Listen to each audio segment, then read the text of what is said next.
In this video, we'll continue to go through the different steps of the data reduction process with the Demetra software. We work with the 5.1 version and the version dedicated to the LP600.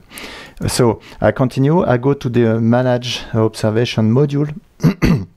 And I go to the data reduction part, of course, and we have been through all these steps, and now we're working with the data reduction step. Okay, so we in the previous revision, video, we did talk about this, what means the response curve. Now we'll see how I can make it. Okay, so I consider that the Vega observation is a reference. The Vega star is a reference star because it is hot. Okay, and it is a hot star, A0 star, and we have clear Balmer line, a smooth profile. It's perfect to build our response curve. Okay, so once I've run this, I can go to this response curve builder. Okay, this opens a new image, and I can fit the profile here, so I can use the buttons to fit the profiles, and I can see here that I see that there is I've selected this source, but I can, if I want to change and use another observation to make it, I can do it, of course, but by default it takes the observation I come from, and now I have to select a reference curve in the atlas, in the library of spectra. Okay, so I know that the Vega is a A0V star. Okay, like this, and I can select it, and then when I do that, it adds this profile on this image. So I see my observation in dark line, and I would say the official one, the perfect one, the theoretical one, in orange. Okay, and now I can see here I've multiple displays, so I can display or not all the different curves I have. So this is my observation, this is the standard observation, this is the response curve of observation here.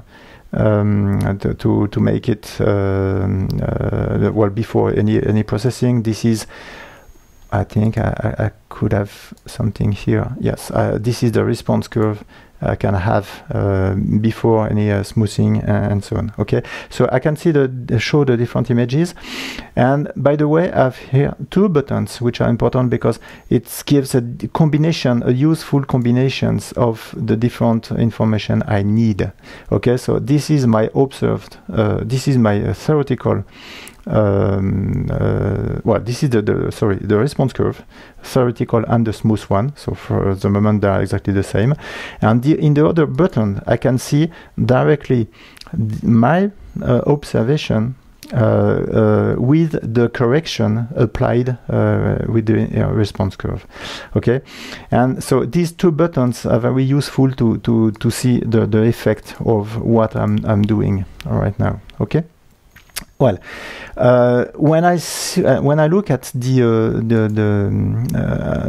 when I display this response curve here, I can say that, well, first I can activate the crop at the end to make sure that I have no artifacts at the end, and I can also show the Balmer lines and the atmospheric lines. Okay, so the Balmer lines are here, and I can change also change the value of the width for the Balmer lines. Okay, so this is something important because of course we see that we have a correction in the profile. When I look at this profile, the initial profile here, which is the Vega one, I see that I have a response curve here. The general profile has to be taken into account, but of course the Balmer lines will disturb the profile. Okay, and I prefer to display these Balmer lines and remove the Balmer line from the calculation.